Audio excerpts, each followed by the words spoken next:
This German film was a gripping sci-fi thriller. The story is set in a society where you can exchange years of your life with somebody else, because biotech company Aeon has developed a way to transfer time between DNA-compatible people. A technology company called Aeon offered a solution for people to live a prosperous and happy life.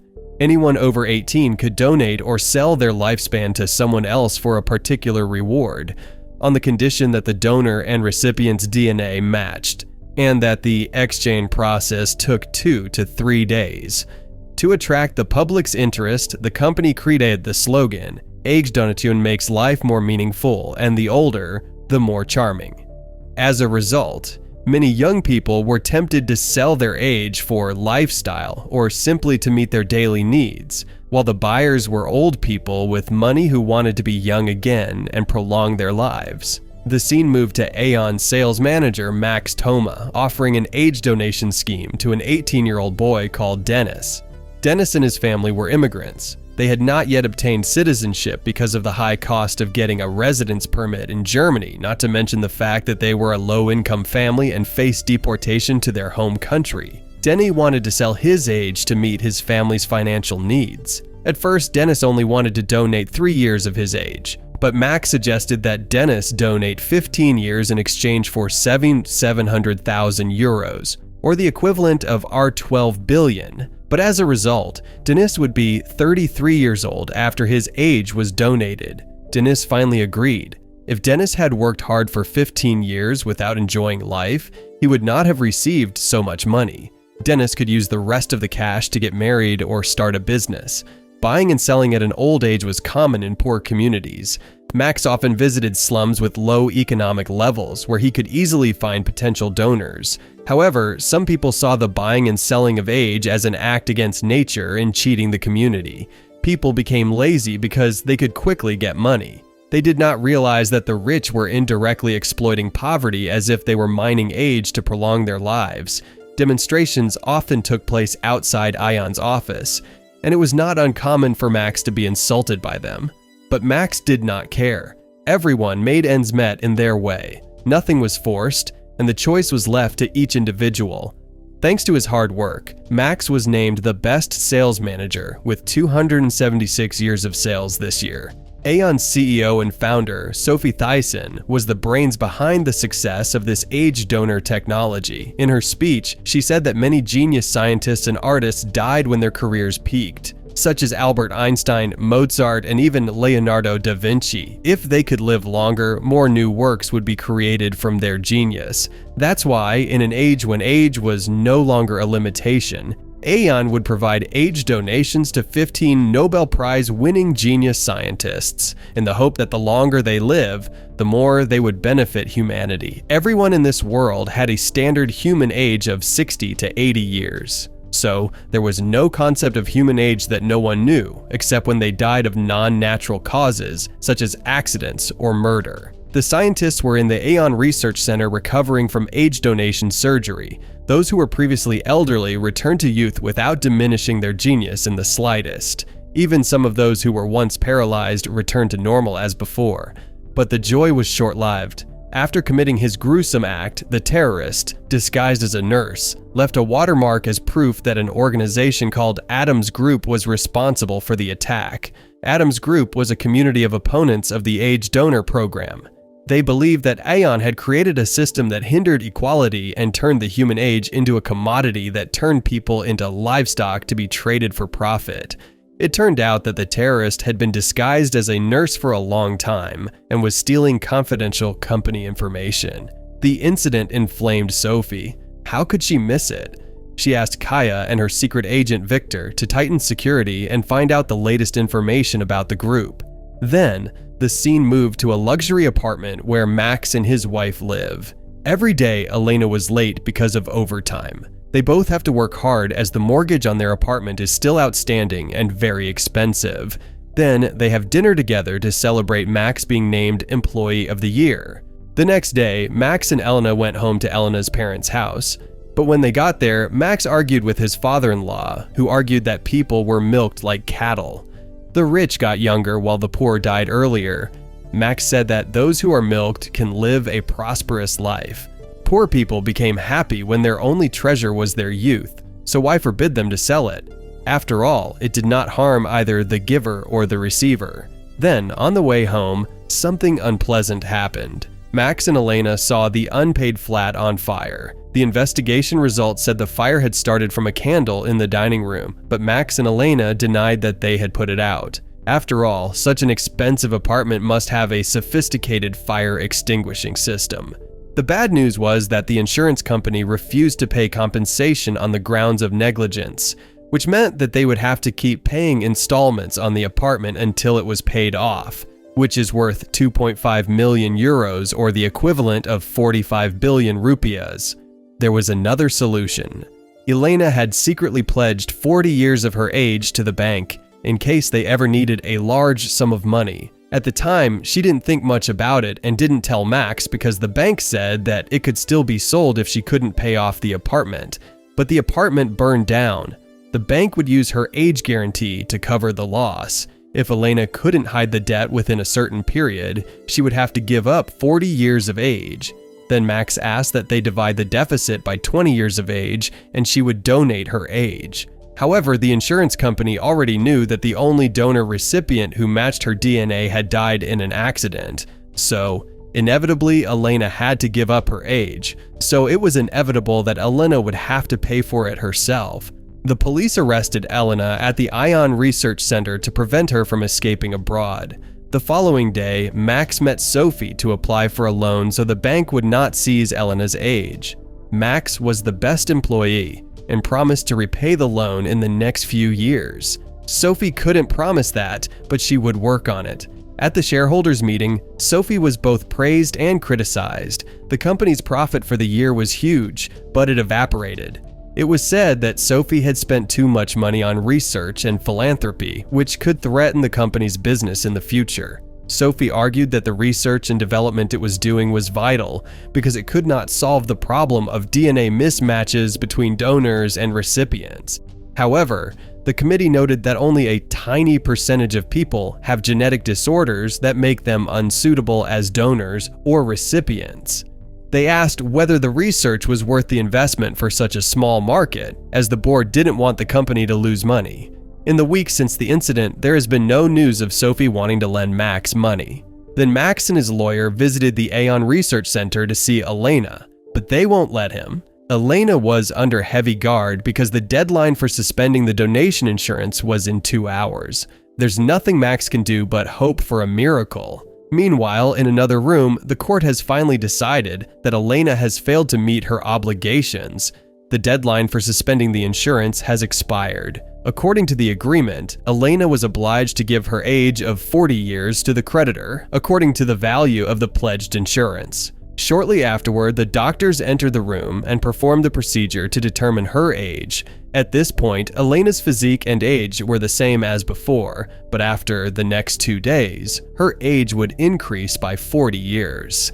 The next morning, Max got a call from the HR department because he had been promoted to senior manager. But Max didn't care, and even said that the company deliberately didn't want to help him. Then Max asked what made a billionaire like Sophie reluctant to lend him money. The loan amount was minimal compared to his turnover this year. When Max was about to go home, he saw Sophie from a distance and approached him, but Sophie refused to meet him, telling him not to disturb him or his future would be threatened. He didn't know what that meant, but Max saw that Sophie's face looked younger than before. Back home, Max tried to comfort Elena. Even though she has turned into an old lady, Max still loved her. But Elena's feelings were not what they used to be. Mentally, she had been hit by the mistakes she made. That night, Max walked alone in the cold night, and then he met a little girl who offered him food because she saw him sad. Back at the rent, Max found Elena unconscious and then takes her to the hospital. The doctor tells him that Elena has had a miscarriage as a result of the donation she has just made. News that has undoubtedly made the couple even sadder. After returning from the hospital, Elena asked to be taken to her parents' house. She wanted to rest for a while. Then Max promised to find the receiver of his age and asked him to bring it back to Elena. Then, in the middle of the city, Max met the previous little girl again, but her movements were those of an adult. The girl also admitted that she was indeed an adult. Last year, she had received an age donor from someone on the black market. Max had heard that a former scientist had leaked the Aeon technology and then set up the practice illegally at a much lower price. So Max asked where he could meet the doctor. The candidate asked for a fee of 30,000 euros for the age change, but on the condition that Max would have to bring his donor, someone who would exchange his age with Elena. Not just anyone, but a DNA match between the two. The broker asked Max to go to the Lithuanian border next week while he waited for a doctor called Baron to show him where the clinic was. The clinic was always on the move and only open for 6 hours, so make sure they were on time. The next day, Max secretly followed Sophie's car wherever it went. Max would kidnap her because he believed that Sophie was the one who received the aging donor from Elena, as proven by Sophie, who suddenly became younger after Elena took her age. If this was true, then the DNA donor for Elena was Sophie. That afternoon, Sophie went alone to his late mother's grave, where Max immediately paralyzed him with an electroshock device, and then, to distract the police, marked the grave with the logo of Adam's organization, so that the police would think the organization was the kidnapper. Max then picked up Elena and took her to where Max had hidden Sophie.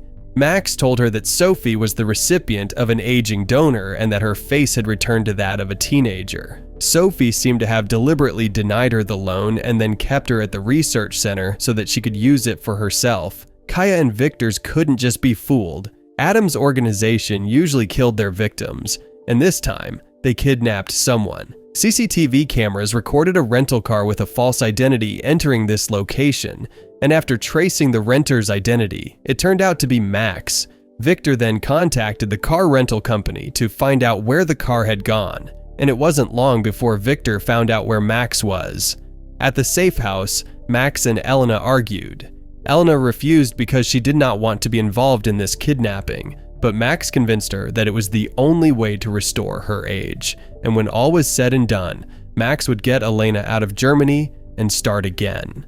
Kaya and Victor arrived at the hideout with his special forces 1 hour later, but Max and Elena had already left the place. They were on their way to the Lithuanian border. At Aeon, Kaya and Victor would handle this case independently without involving the police. They didn't want the kidnapping to become public knowledge, which could damage the company's credibility. Max and Elena were not terrorists, just desperate civilians after their apartment burned down. Victor then asked why a billionaire like Sophie, the wealthiest woman in Europe and immune to the law, would want the life of a civilian when she could have lent Max and Elena money. Sophie seemed to be taking the civilian's age for her own interests, leading to the kidnapping because the nominal amount of money was not too large. Then Kaya said their job was to protect Thyssen's family and the company's legal affairs. They were civilians, but that didn't mean the kidnapping was justified. Then Max chose the sea route to Lithuania on the way because the land route was too risky. And for security reasons, Max tied up Sophie and hid him in a cargo box. However, Max was unaware that the satellite lurking Ion had detected their presence and the destination of the ship they were traveling on. Kia sent photos of Max and Elena to the local police and asked them to hold them until they arrived. As the ship was about to dock, Max saw dozens of police cars in the distance. Luckily, they escaped by sneaking into one of the passenger cars. After that, Max and Elena stayed away from the crowds while they waited for news from Dr. Byrne. But a new problem arose. The person they were worried about claimed to be not Sophie Thyssen, but Marie Thyssen, her daughter. Max did not believe it. They looked very much alike, and it could be that Sophie was deliberately deceiving them. That night, they rested in an abandoned hotel. Marie asked if Elena was the one who had donated her age to her mother a few days ago. Since the first time, Marie had been against her mother's age donation program. She saw for herself that there were many missing children at the Lithuanian border or children who had been sold by their parents for money, but not to Aeon, but to an illegal clinic so that artists or influencers could stay young without having to pay much. Elena thought that Max was wrong to kidnap her parents and that it would be better to send the girl home. Max asked Elena not to worry, and whether she was Sophie or Marie didn't matter. It was inevitable that Sophie's DNA matched Elena's. Marie was Sophie's daughter. There was a chance that Marie's DNA would match Elena's. meaning that Marie and Elena could swap ages. If it worked, Marie could ask Sophie to give her period to Marie. Or maybe Sophie could try to find a suitable donor for Marie. That way, Elena would be young again, Marie would get her age back from her mother, and the problem would be solved. However, Elena still felt they shouldn't have done the kidnapping and went out to calm her mind. Marie then asked Max to take her to the bathroom, and she wanted to clean up while she explained how this technology was invented. It all started with Sophie's desire to save Tyson, her late mother. Then Sophie started researching aging in human cells. His research led to an important discovery. Sophie discovered that human cells could be replaced or renewed with young cells, but this requires cell donors from younger people and a DNA match, like a blood type where the donor and recipient must have the same blood type.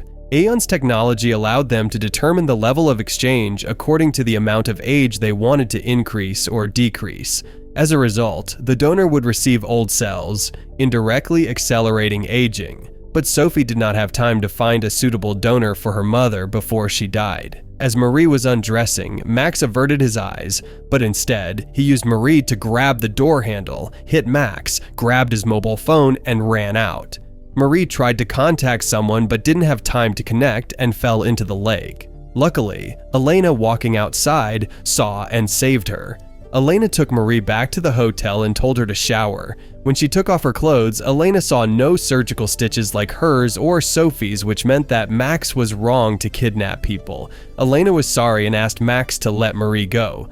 Max reassured her that it didn't matter if she was Sophie. They still had to try.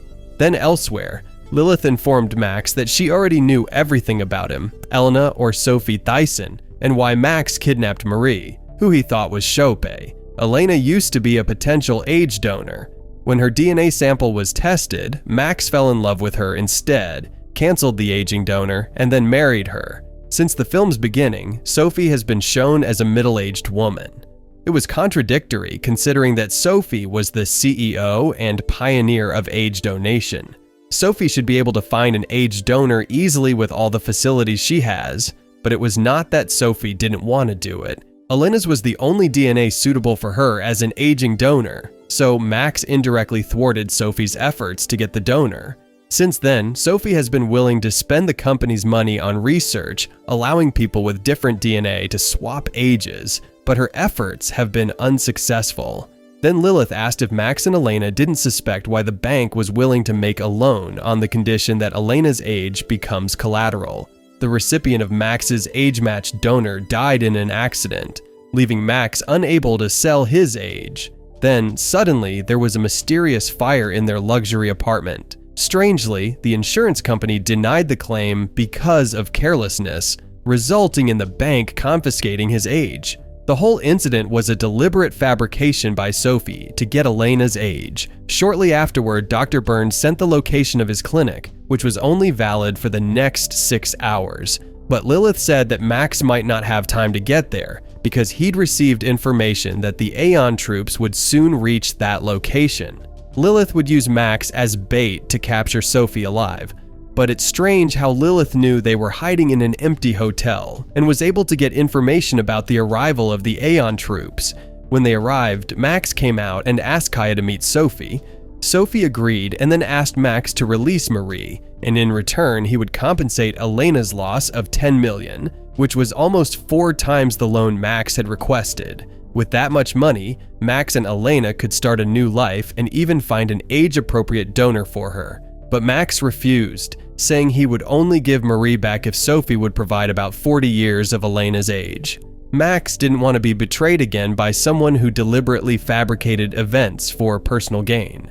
Then Max asked Sophie to go in alone to meet Marie, but Kaya stopped him. How could Max know that Sophie was in this group? He suspected it was a trap. Then Kaya and Victor pointed their guns at Max, but unexpectedly, Victor shot Sophie.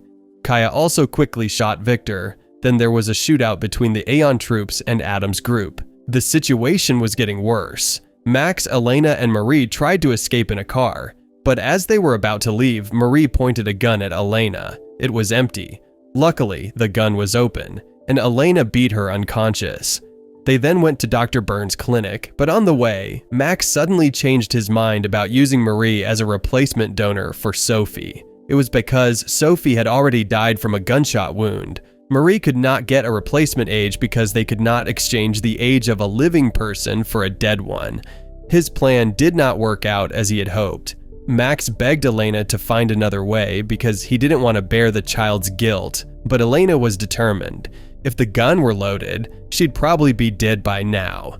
Mary's behavior was similar to her mother's, and they shouldn't feel sorry for the Thaysen family. Then Elena gave him a choice. If Max continued to defend Mari, Elena asked Max not to come with her and said goodbye.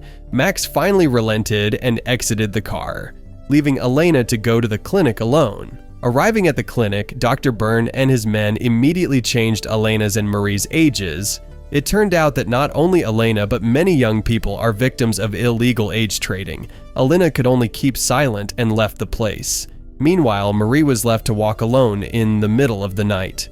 Luckily, a truck passed by and took Marie to hospital. In the morning, Max reached a camp on the Lithuanian border. Max was unlikely to return to Germany and preferred to hide there for safety. For the second time, Kaya was missing. Victor had secretly conspired with Lilith to set a trap to kill Sophie. When they arrived at the hospital, Marie was taken home by ambulance, and it turned out that Sophie was still alive thanks to the bulletproof vest she was wearing. After this kidnapping incident, Kaya quit her job because she felt sorry and guilty for helping Sophie all this time. It's true what Victor said. Humans have created a system of injustice. They acted arbitrarily and even have the heart to commit crimes against civilians like Max and Elena. 2 days later, Marie's signs of aging began to show. She was 40 years older than she should be. Then Marie asked her mother to swap ages with her, but Sophie refused. Her research was ongoing, and her body needed to be young and strong to complete it. If the study worked, Sophie would give her back her age, but who knew when that would happen or if it would work? Sophie's attitude showed that she didn't care about other people, not even Marie, her child. Months after the incident, Elena, who had returned to her youth, was now pregnant. Since the separation from Max, Max has learned that Elena was married to another man and lived on the border of Lithuania. He hadn't expected the woman he'd fought so hard for to end in separation, but Max had let it go. Max had a new goal: to join Adam's group and continue the organization's mission to destroy Aeon. They believed that buying age was tantamount to destroying his future. As long as Aeon existed, injustice was rampant. Adam's group was determined to fight to the bitter end. So, what did you think of this movie? Leave it in the comments below. And if you liked the video, please like and subscribe for more movie recaps. See you in the next video.